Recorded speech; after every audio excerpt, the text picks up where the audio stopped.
Hey guys, welcome to the first part of the 300 special. Basically, if you guys remember, I said I would release this in one big part that was like 40 minutes or something long, and like it'd be like a really good thing. But then I decided, you know what, I'll not make them wait too long, and I'll just release one every day for the next week or two, depending on how long I make the series, because I want this to be really long, detailed, one of my best writings, because it's for a special occasion. Which, by the way, that happened really fast. 300 in less than 2 months. That's really crazy. And, I can't even keep up with you guys. It's almost at 3:30. Which is wow. So, yeah. Is there anything else to say? Not really. So yeah, at the end of the series, I'll release all of them in, one, big... What's the right word? Just, one combining all the different parts, and I'll release that, and that will be the long one that I wanted. So yeah, let's stop wasting time and get into Light and Darkness. I hope you enjoy this one, because I think it's one of my best pieces. The Guardian. Not just any Guardian. The Guardian was special. She had unimaginable power. Sometimes she could barely contain it herself. She put some of her energy into some gems she found. She found them so mesmerizing. She called them the miraculous. She swore to herself she would protect them. After all, they were a part of her. They contained her magic. With power, not only comes responsibility, it also comes greedy people wanting what they do not possess. She was wondering about her guardian. The guardian loved all things good. A wizard, bent on getting it, stormed in. He was there for her power. He struck her and she teleported somewhere safe. She trusted the jewels to some people in the mountains. She left notes. With her dying breath, she cast her magic away.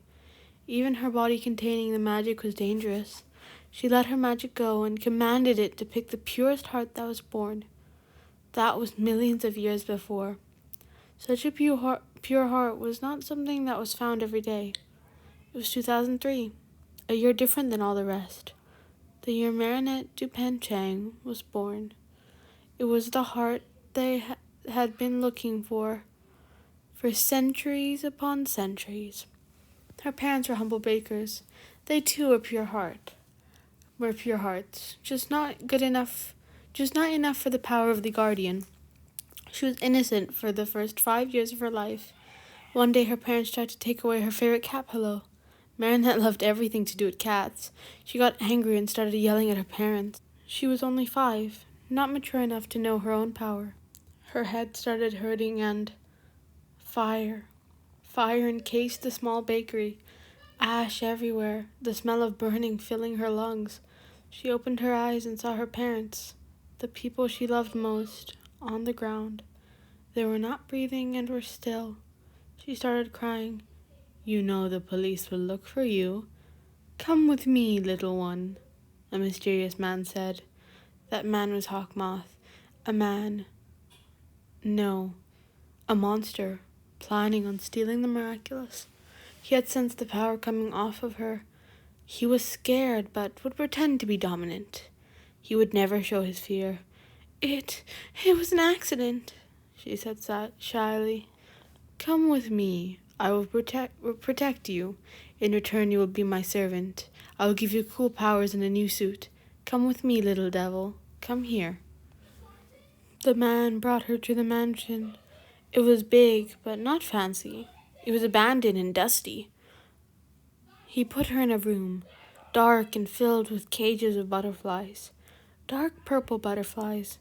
He took her hand and gave her a bracelet that he had stolen. He put a butterfly onto the removable charm. She transformed into something that she couldn't describe.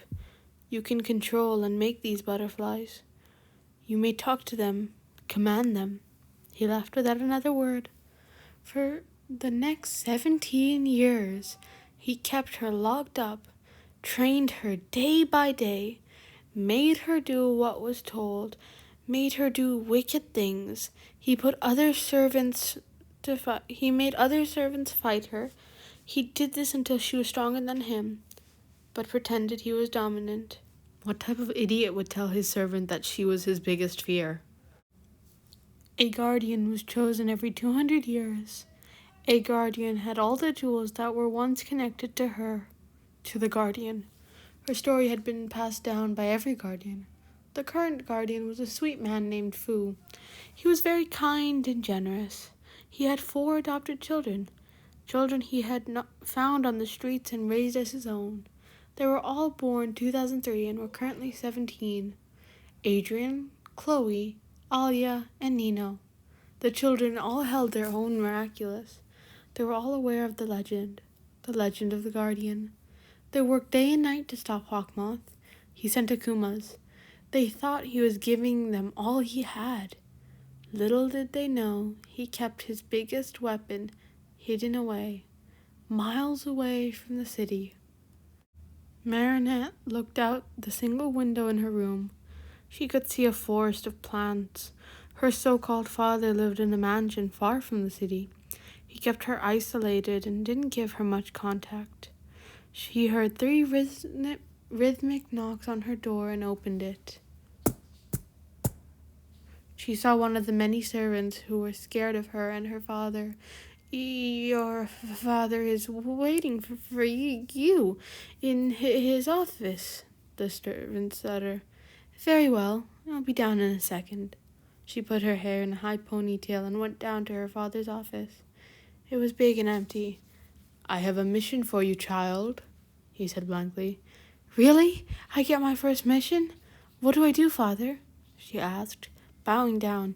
"You will go and spy on the 4 heroes that have been messing with my plans. You will go for 1 week. You will sleep on top of roofs and stay hidden. Understood?" he said. "Yes, father. I will see you in a week's time."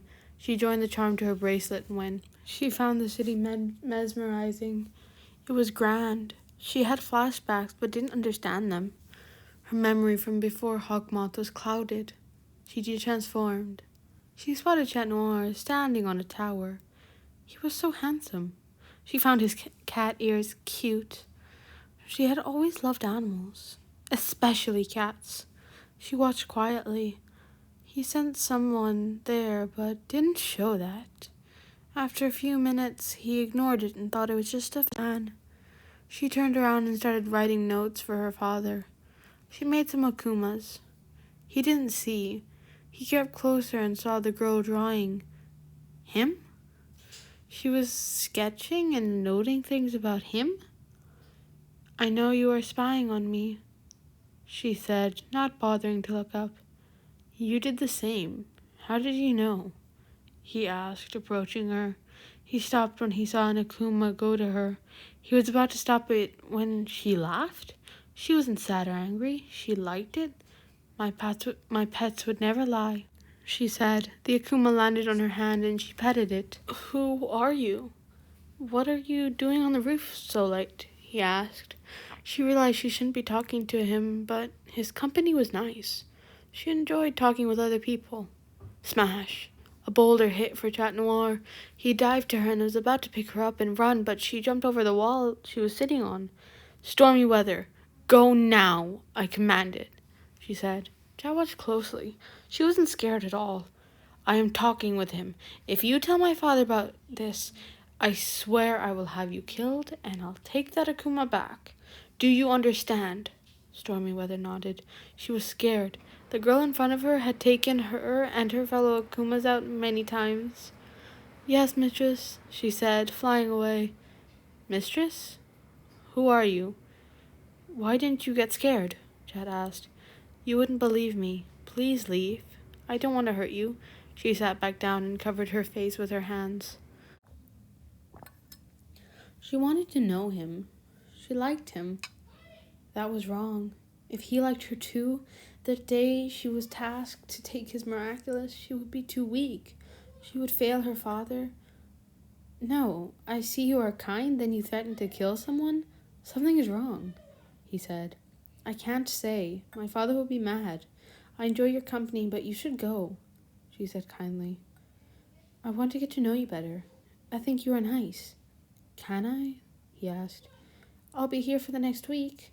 Meet me here tomorrow at the same time? She said kindly. Her smile returned. Of course, Princess. He winked and left. Oh no, this was going to get complicated.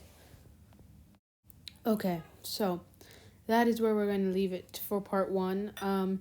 Basically, I've already filmed this outro and this slide, but I started talking about my family and my extended family, and the video ended up being, I think, 25 minutes long, so just refilming this part. Okay, update. I've filmed this intro 3 times now. I keep getting distracted and talking a lot.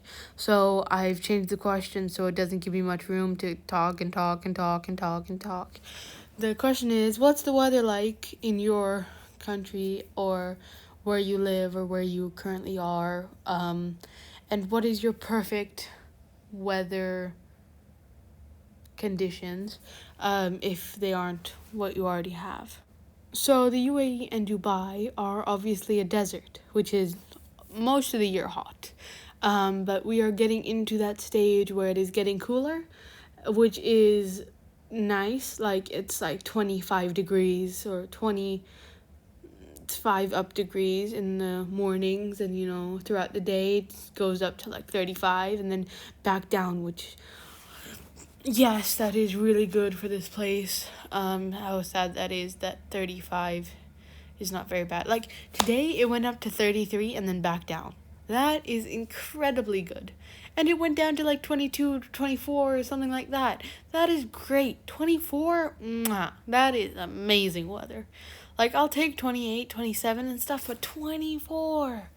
That is the temperature of my classroom according to the law, which is annoying because sometimes people want to make it colder or hotter. And then my ideal weather, I actually really like cold weather. Like I like when I see my breath and I can see the white snow and like that kind of thing. Even though I've never been in real snow, I've only been in Ski Dubai, which is like in the middle of a mall full of fake snow. But it's a really cool place, I guess. So, but in Pakistan, it does get really cold around the winter. So when we do go there, it will be like, see your breath kind of cold. It won't be snowing kind of cold, but it will be see your breath. And we will wear some nice jackets. And we will, be cold and like that kind of thing, which is going to be fun because I love cold weather. I guess that also happens when you live in a desert. That doesn't really look like a desert. But Dubai, even though some people see it as a giant city full of skyscrapers, it is a desert, and it is hot, and it is very annoying. And school rules state that I may not go outside when it's 37 plus degrees, because that is the heat where some people can get strokes. So, and then when we first come to school and towards summer, the last couple months of school, June, sometimes even May, when it gets to those 40-degree days, we're stuck inside. Which I'm not complaining about, because I can literally see heat waves sometimes, which is so annoying. So yeah, my ideal weather, cold, but right now when it's going into the cooling month, sometimes 2 if we're lucky in Dubai.